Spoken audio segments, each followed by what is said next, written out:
కథాస్రవంతి నిరంతర కథాప్రసార వాహిని కథల భాండాగారం కథాస్రవంతిని ఆదరిస్తున్న అభిమాన శ్రోతలకు నమస్కారం. ఈనాటి కథకు స్వాగతం. ఈరోజు మీరు వినబోయే కథ చంద్రలేఖ. రచన శ్రీ బిఎస్ ఈశ్వరరావు. అభిమన్యు. వినిపిస్తున్నది పప్పు భోగారావు. అభిమన్యు కలం పేరుతో కథలు రాస్తున్న శ్రీ బి సత్య ఈశ్వరరావు గారు 105 కథలు, 2 నవలలు వివిధ పత్రికలలో ప్రచురితమైనాయి. తన దాకా వస్తే నాన్న కూతుర్ని కథలకి బహుమతులు వచ్చాయి. కెరటాలు కథా సంపుటి విశాలాంధ్ర పబ్లిషర్స్ రిలీజ్ చేశారు.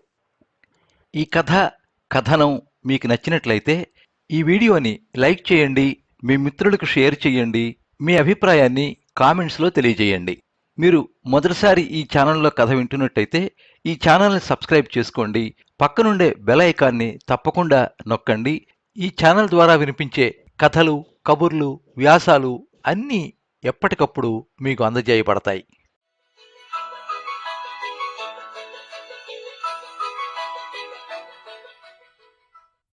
హైదరాబాదు శిల్పారామం. అక్కడ ఫ్యాషన్ షోలు జరుగుతూ ఉంటాయి. అందులో పాల్గొనే అవకాశం రావడం చాలా అరుదు. అందులోనూ నాలాంటి దానికి అక్కడి ర్యాంపు మీద నడవాలని కోరిక. ఒక్కసారి ఆ ర్యాంపు మీద నడవాలి. ఆ అవకాశం అతి కష్టంగా వచ్చింది. చాలా ప్రయత్నం చేస్తే గానీ రాలేదు. ఆ అవకాశాన్ని ఉపయోగించుకోవాలి. నేనేంటో తెలియజేయాలి. అక్కడ తరచూ ఫ్యాషన్ షోలు జరుగుతూ ఉంటాయి.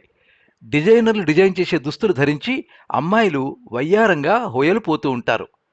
వారు నడుస్తూ ఉంటే రంగులు పులుముకున్న నెమళ్ళు టీవీగా నడుస్తున్నట్లుగా ఉంటుంది. వారు ధరించే దుస్తులకి అబ్బాయిలే కాదు, అమ్మాయిలు కూడా ఆకర్షితులవుతారు. ర్యాంప్కి 3 వైపులా ఆహూతులు కూర్చునున్నారు. వాళ్లలో ఆడవాళ్ల కన్నా మగవాళ్లే ఎక్కువ. ప్రదేశమంతా చాలా రిచ్గా ఉంది. రకరకాల దుస్తులు వేసుకుని అమ్మాయిలు వయ్యారంగా హంసల్లా ముఖం మీద చిరునవ్వులతో ర్యాంపుపై ఉత్సాహంగా నడుస్తూ ఉంటే అక్కడి మగవాళ్లు ఊపిరి బిగబట్టి కళ్ళార్పకుండా చూస్తున్నారు. నా వంతు వచ్చింది.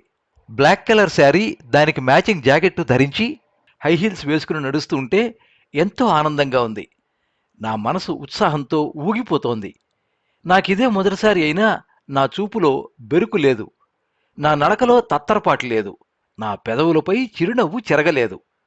అందరూ నా వైపు ఉత్సుకతతో చూస్తున్నారు. వారికి నేను స్పెషల్గా కనిపిస్తున్నానేమో.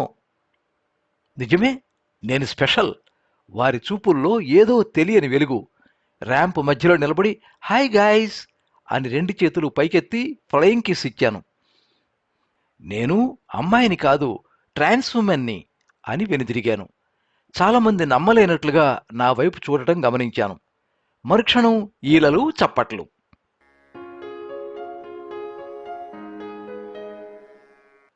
తలుపులు ఎవరో తట్టినట్లయింది. నా తలుపుల్లో నేనున్నాను. నా తలుపుల్లో నేను రాణిని. నేను ఎలా ఉండాలో, ఏం చేయాలో నా ఇష్టం. ఎదుటివారి ఇష్టాలతో నాకు పని లేదు. చెల్లీ అనే పిలుపుతో బాటు తలుపులు చప్పుడు. నా తలుపుల్లోంచి బయటకొచ్చి తలుపులు తెరిచాను. ఎదురుగా అక్క. ఏం చేస్తున్నావే, ఇప్పటికే లేట్ అయింది, రావా అని నా వైపు ఆశ్చర్యంగా ఎగాదిగా చూసి అడిగింది జాను అక్క. దాని పేరు జానకి. అందరూ జాను అని పిలుస్తారు. నేను మాత్రం అక్క అని పిలుస్తాను. మేమిద్దరం ఈ పాటికి బయటికి వెళ్ళిపోవాలి. షికారికి కాదు, బ్రతుకు తెరువుకు. షాపుకి వెళ్ళి చప్పట్లు కొట్టి చెయ్యి చాపాలి. ఆ షాప్ అతను దయదలిచి 10 రూపాయలు నోటిస్తాడు. ఆ నోటుతో అతగాడి నెత్తిమిది తట్టి సల్లగా ఉండు అని దీవిస్తాం. దానికి అతగాడు పళ్ళెక్కినించి వంకరగా చూస్తాడు మా వైపు. కొంతమంది అయితే మరీ ఇబ్బందిగా చూస్తారు. కొందరైతే డబ్బులు ఇచ్చే నెపంతో మా చేతులు తాకుతారు. ఆ చూపులు, ఆ చేతి నలుపులకి మేము అలవాటు పడిపోయాం. తప్పదు. మాకు డబ్బులు ఇస్తే వారికి మంచి జరుగుతుందని నమ్మకం. అందుకే ఇళ్లలో శుభకార్యాలకి, పెళ్లిళ్ళకి మమ్మల్ని పిలిచి భోగం మేళం ఏర్పాటు చేస్తారు. అంతేగాని మమ్మల్ని ఎవరూ పనిలో పెట్టుకోరు. మాకు పనులు చెప్పరు. మేము ఇలాగే చేతులు చాచి బ్రతకాల్సిందే. సృష్టిలో 2 జాతులున్నాయి. ఒకటి మగజాతి, 2 ఆడజాతి. మేము అటు ఇటు కాని జాతి. ఎండ తీవ్రత పెరిగింది. దాహం వేస్తోంది. ఆకలి వేస్తోంది. చేతిలో డబ్బులు తక్కువగా ఉన్నాయి. ఏంటో ఈరోజు కలెక్షన్ అంతగా లేదు. మేమిద్దరం రోజుకో ఏరియాకి వెళ్తాం. గుర్రం గుడ్డిదైతే మాత్రం ఆకలి వేయదా? మా కర్మకాలి మా బ్రతుకులు ఇలా తగలడ్డాయి. కాకుల కన్నా, కుక్కల కన్నా, పందుల కన్నా హీనమైన బ్రతుకులు. పేరుకే మనిషి, సాటి మనిషిని యావగించుకునే మనిషి. ప్రేమలుండవు, అభిమానాలుండవు, జాలి ఉండదు, కరుణ ఉండదు. శిలలాంటి మనుష్యులం. శిల అయినా నయం, ఉరి తాకిడికి ఏదో రూపాన్ని సంతరించుకుంటుంది. అక్క తర్వాత నేను పుట్టాను. బొద్దుగా, బుజ్జిగా ఉన్నానని నన్ను ముద్దాడేవారు, లాలించేవారు, ఆడించేవారు. నన్ను చంద్రుడు అని పిలిచేవారు. నా ముఖం చంద్రబింబంలా గుండ్రంగా ఉంటుందని ఆ పేరు పెట్టారు. నాకు 7-8 సంవత్సరాలు వచ్చే వరకు ఏమీ తెలిసేది కాదు. అంటే నన్నెవరూ సరిగ్గా గమనించలేదు అని చెప్పాలి. నేను అబ్బాయి అయినా అమ్మాయిలా ప్రవర్తించేవాణ్ణి. అక్క వేసుకుని వదిలిన గౌన్లు, లంగాలు వేసుకుని తిరిగేవాణ్ణి. ఇల్లు, వాకిలి చీపురుతో ఊడ్చేవాణ్ణి. అంట్లు తోమేవాణ్ణి. అక్క స్నానానికి వెళితే దాని వీపు రుద్దేవాణ్ణి. నా ఈ పనులు చూసి నాన్న చిరాకు, కోపం తెచ్చుకునేవారు. అమ్మ అయితే ఆడంగిలా ఆ పనులేంటి అని కొట్టేది. ఎక్కువసేపు అద్దం ముందు నిల్చుని నన్ను నేను చూసుకుని మురిసిపోయేవాణ్ణి. జుత్తు కత్తిరించడానికి సెలూనికి తీసుకువెళ్తే మారం చేసేవాడిని వద్దని. నా మాట తీరులో, నడకలో క్రమంగా మార్పు వస్తోంది. స్కూల్లో నా తోటి పిల్లలు నన్ను వింతగా చూసేవారు. వచ్చాడ్రా చెక్కాగాడు అనేవారు. ఒకరిద్దరు నన్ను గట్టిగా పట్టుకుని ముద్దు పెట్టుకునేవారు. భలేగున్నావురా అమ్మాయిలా అనేవారు. నాకు చాలా చిరాకు వేసేది. వీళ్ళని తప్పించుకోవడం కోసం స్కూల్కి లేటుగా వెళ్ళేవాణ్ణి. అలాగే అందరూ వెళ్ళిపోయాక ఇంటికి వెళ్ళేవాణ్ణి, వీళ్ళ వేధింపులు భరించలేక. సాటి విద్యార్థులే కాక మాస్టర్లు కూడా అదోలా చూసేవారు. అమ్మ, నాన్న తరచూ ఏదో సందర్భంలో నన్ను తిడుతూ ఉండేవారు. నా కడుపును చెడబుట్టావురా అని అమ్మ, ఈ ఆడంగి వెధవని ఎలా కన్నావే అని నాన్న. అక్క అయితే నాతో ఎక్కువగా మాట్లాడేది కాదు. ఇంట్లో ఉంటే ఒంటరి పక్షిని. ఏదో మూల కూర్చునేవాణ్ణి. బయటికి వెళ్ళినా అదే పరిస్థితి. నేనెవ్వరితో మాట్లాడేవాణ్ణి కాదు. నాతో ఎవరూ మాట్లాడేవారు కాదు. కాకపోతే కామెంట్ చేసేవారు. అక్కయ్యా, అక్కయ్యో అని, జనక్ జనక్ పాయల్ బాజే అని. నేను 10వ తరగతికి వచ్చాను. నా శరీరంలో చాలా మార్పులు చోటు చేసుకున్నాయి. శరీరం నునుపుగా తయారై బుగ్గలు నునిపెక్కాయి. పరికిణీలో నన్ను చూస్తే అమ్మాయే అనుకుంటారు. నిజానికి నేను అమ్మాయినో అబ్బాయినో నాకే స్పష్టత లేదు. నిక్కర్ షర్ట్ వేసుకుని స్కూల్కి వెళ్ళిన అబ్బాయిలు నన్ను దగ్గరికి రానిచ్చేవారు కాదు. అలాగే అమ్మాయిలు కూడా. చివరి బెంచ్లో ఓ మూలను కూర్చునేవాణ్ణి. ఇంట బయట ఇదే సోదా. నేను మనిషిని అనే విషయం మర్చిపోయారు. నేనేమైనా కావాలని ఇలా పుట్టానా? నాకు ఇలాంటి బ్రతుకు కావాలని కోరుకున్నానా? ఆ రాత్రి నాకు నిద్ర పట్టలేదు. ఆ రాత్రి కాదు, చాలా రాత్రులు కరతరాత్రులే. అక్క, నేను ఒకే గదిలో పడుకున్నా అక్క నాకు దూరంగా బెడ్ వేసుకుని పడుకునేది. నెమ్మదిగా లేచాను. తలుపులు తెరిచి బయటికి వచ్చాను. చల్లటి గాలి నన్ను తాకి హాయిగొల్పింది. బాహ్య ప్రపంచానికి నన్ను ఆహ్వానిస్తున్నట్లుగా ఉంది. పంజరం వీడిన పక్షిలా, మబ్బును వీడిన నీటి బిందువులా. ఎక్కడికో తెలియదు. ఆ ఇల్లు, ఆ పరిసరాలు వదిలిపోవాలి. ఆ చీకట్లో నడుస్తున్నాను, గూడు మరిచిన గువ్వలా. ఆగి ఉన్న రైలు బండి ఎక్కేశాను. అది ఎక్కడికి వెళుతుందో తెలియదు. నాకు మాత్రం తెలుసా ఏమిటి ఎక్కడికి వెళ్తున్నానో? మెలకువ వచ్చింది. ఒక కాలు బార్లా జాపి, ఒక కాలు ముడుచుకుని బాత్రూంకి చేరగలపడి పడుకున్నాను. అటు ఇటు వెళ్లేవాళ్లు నా వైపు అదలా చూసేవాళ్లు. నిక్కర్లోంచి నా కాళ్ళు పచ్చగా, నున్నగా కనిపిస్తున్నాయి. నేను వేసుకున్న షర్ట్ గుండీలు 2 ఊడిపోయాయి. నేను లేచి సర్దుకోబోతూ ఉంటే, ఎవర్రా బి అని అడిగితే చెప్పాను. ఏం పేరు? చంద్రం.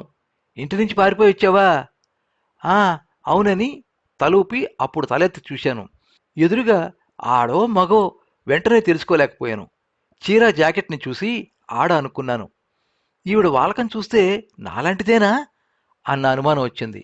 ఆమె నా భుజం మీద చెయ్యేసి, దబ్బపండులా ఉన్నావు, నా పేరు జానకి, నాతో వచ్చేస్తావా అని నేనేదో చెప్పేలోగా నా చెయ్యి పట్టుకుని తన వెంట తీసుకుపోయింది.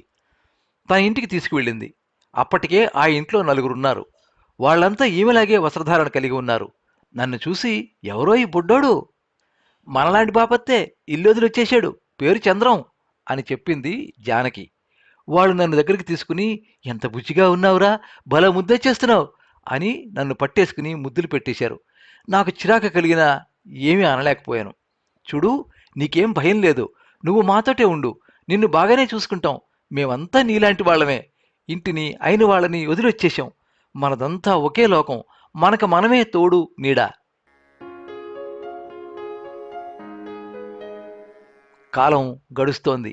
అమ్మ, నాన్న, అక్క అంతలా గుర్తు రావడం లేదు. వీళ్లతో సహవాసం బాగానే ఉంది. వీళ్లలో అందరికన్నా చిన్న వయసు వాడిని నేనే. వయసుతో పాటు శరీరంలో చాలా మార్పు వచ్చింది. తెలియని వాళ్ళు చూస్తే అచ్చు అమ్మాయి అనుకుంటారు. నీకు వయసు వచ్చేసింది అమ్మాయి, ఇక నుంచి నీ పేరు చంద్రం కాదు చంద్రలేఖ అని జానకి అక్క నాకు కొత్తగా నామకరణం చేసింది. అక్కడి వారిని వారి వారి అమ్మా నాన్నలు పెట్టే పేర్లతో పిలవరు. అందరివి మారు పేర్లే. ఎక్కువగా వరసలు పెట్టి పిలుచుకుంటారు. అత్త అని, అక్క అని, చెల్లి అని, పిన్ని అని. జానకి అక్క నన్ను బాగా చూసుకునేది. నన్ను ఇంటర్లో జాయిన్ చేసింది. నువ్వు అందంగా బంగారు బొమ్మలా ఉంటావు, సినిమా స్టార్లా ఉంటావు, నీకు సర్జరీ చేయిస్తాను, దానికి 6-7 లక్షలు అవుతాయి, అవన్నీ నేను చూసుకుంటాను. నీకు సర్జరీ చేస్తే సినిమాలో నటించవచ్చు, మోడలింగ్ చేయవచ్చు, నీ జీవితం ఒక రేంజ్లో ఉంటుందనుకో అని అక్క నన్ను గాఢంగా కౌగలించుకుంది. కాలం అలా గడిచిపోతోంది. స్త్రీ పురుషులిద్దరూ ఒకరికొకరు ఆకర్షితులవుతారు. మాకు కోరికలుంటాయి. పెళ్లి చేసుకోవాలని, అందరిలానే వైవాహిక జీవితం గడపాలని ఉంటుంది. కానీ మమ్మల్ని ఎవరు పెళ్లి చేసుకుంటారు? మా రంగు పొంగు చూసి ఎవరైనా మా వెంట పడినా ఆ ముచ్చట 3 నాళ్లే. జానకి అక్క అలానే మోసపోయింది. జానకి అక్క ఆరోగ్యం బాగాలేదు, బయటికి రావడం లేదు. నేను కూడా బయటికి వెళ్ళడం లేదు. అక్కను చూసుకుంటున్నాను. ఒళ్ళు కొవ్వెక్కి రాత్రులు బయట తిరిగితే ఇలాంటి రోగాలే వస్తాయి అని మా వాళ్ళు ఒకరిద్దరు కసురుకున్నారు. రంజనితో కలిసి నేను బయటికి వెళ్తున్నాను. మరి తినడానికి తిండి కావాలి. ఎవరైనా ఎన్ని రోజులు పెడతారు? అక్క మందులకు కూడా డబ్బులు కావాలి. ఆ రోజు ఉదయం జానకి అక్క చనిపోయింది. చాలా బాధాకరమైన విషయం. మిగతా వారి విషయం ఎలా ఉన్నా నాకు మాత్రం తీరని లోటు. తట్టుకోలేకపోయాను. అక్క శవాన్ని రాత్రంతా చాప మీదే ఉంచేశారు. పగలు శ్మశానానికి తీసుకెళ్లకూడదంట. బయటి వాళ్ళు ఎవరైనా చూస్తే వచ్చే జన్మలో ఇలా హిజ్రాగా పుడతారని నమ్మకం. కానీ అది ఎంతవరకు నిజమో నాకు తెలీదు. నేను చూడ్డానికి చాలా అందంగా ఉంటాను. కానీ ఏం లాభం? హిజ్రాని. భవిష్యత్తు మీద ఎన్నో ఆశలు పెట్టుకున్నాను. జానకి యొక్క మరణంతో అవన్నీ అడియాసలయ్యాయి. ఎప్పట్లానే జీవితం గడుస్తోంది. రైళ్లలో, షాపుల దగ్గర, చెక్ పోస్టుల దగ్గర చేయి చాపాలి. వారిచ్చే 5-10 తీసుకోవాలి. ఇది బతుకు. ఇంతేనా జీవితం? ఇదేనా జీవితం? ఇలాగే జీవించాలా? కాదు, బ్రతుకు బాట మార్చాలి. మాలో కొంతమంది 10వ తరగతి, ఇంటర్మీడియట్ వరకు చదువుకున్నారు. చదువుకు తగ్గ ఉద్యోగాల కోసం ప్రయత్నిస్తాం. ఈ అయాచితంగా వచ్చే డబ్బుల కోసం ఆశించం, యాచించం. దేవుడు మాకు అన్యాయం చేయవచ్చు, కానీ మేము మనుషులం. పొలం పనికి వెళ్తాం, కూలి పనికి వెళ్తాం, బరువులు మోస్తాం, బళ్ళు లాగుతాం, మా కష్టం మేము పడతాం, మా బతుకులు మేము బతుకుతాం. మమ్మల్ని చిన్నచూపులు చూడొద్దు, మా మీద జాలి పడొద్దు ప్లీజ్.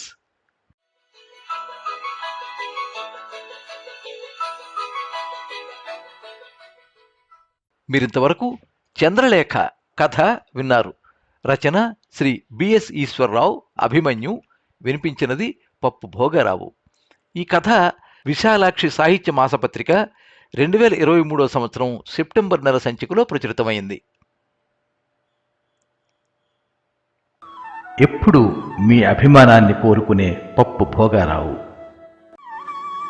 సర్వే జనాః సుఖినో భవంతు.